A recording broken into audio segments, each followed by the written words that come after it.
Okay, I'm going to do two letters here actually. This is the first is from Dad's mother, Mrs. John Thomas Fenlon.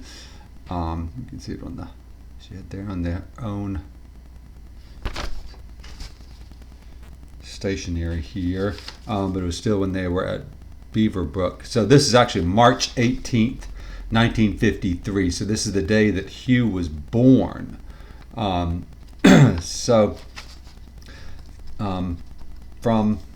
Dad's mom says, "Dear Frank, your telegram came at about 9 a.m. this morning." That was, I guess, the telegram announcing Hugh's birth. Anyway, your telegram came about 9 a.m. this morning. It is a big relief to have it over and both well. I phoned Juliet and the Pelham Sun. So she phoned the newspaper. Ed and Teresa also expect a baby, but I do not know when. About 6 months from now, I think. So I'm not sure who was born in the beginning of 54. Ed has worked only 1 week since August 8th, with the exception of the month in December when he worked for Woolworth.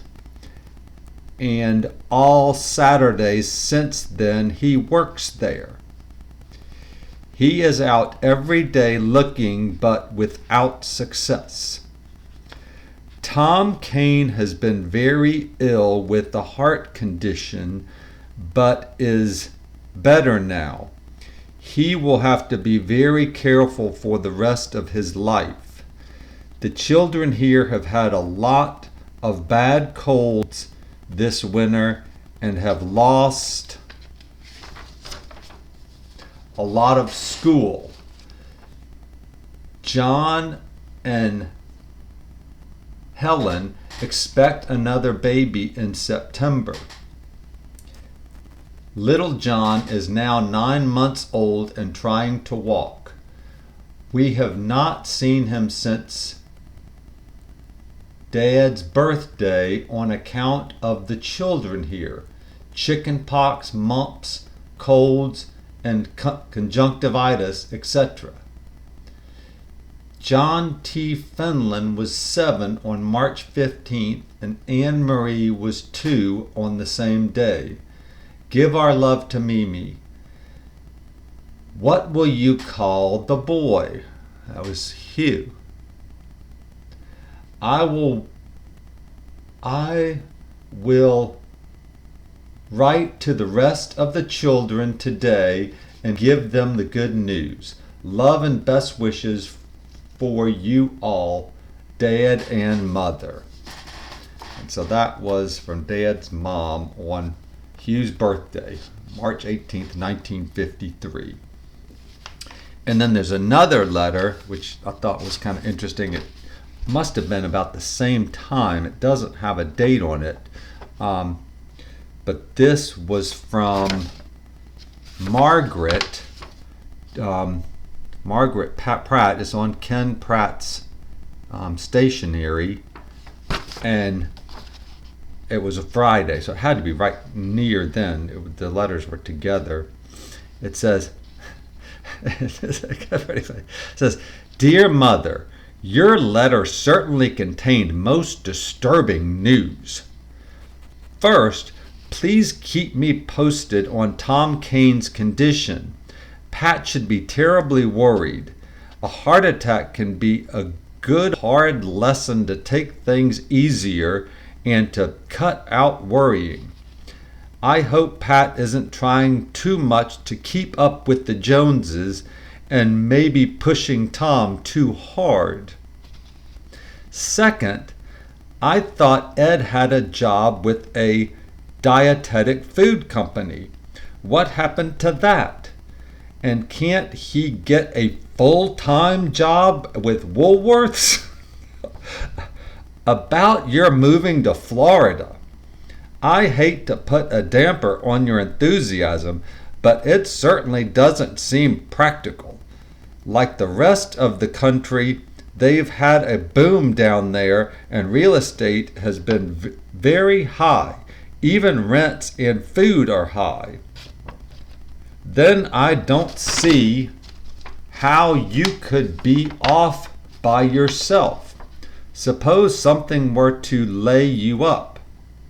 From past experiences, you should know lot isn't too reliable. She can't stay put for any length of time. From having been away from home for 10 years now, I know nobody can take the place of your family when you're sick or have troubles. You would miss them more than you can imagine. 2 exclamation points. I know rents are high every place, but if you can sell the house, couldn't you find a small first floor apartment someplace in or near Pelham, or the first floor of some converted house? I will see to it that Dad gets and uses a hearing aid if that will help. These last years have been awfully hard on you, and I know, and I can't see how it could have been easy for Teresa either. But when you think you're at the end of the rope, you don't have to look far to find others worse off than you. Ken maybe could help Ed, but after Ed went to Cuthrith and Ryan, and they found that he hadn't told the truth about his experience, I just can't ask Ken to stick his neck out again. He's too new with McCurry and too honest himself. Please keep your chin up. Some more things are bound to change for the better soon. Very much love, Mark. Oh, that's a sister or a concerned daughter for you right there. But I thought that was kind of funny. That must have been right around 1953 as well, I would assume. But you gotta love when people used to write letters instead of sending stuff by email so that we get record of all the family gossip. But that's it for now.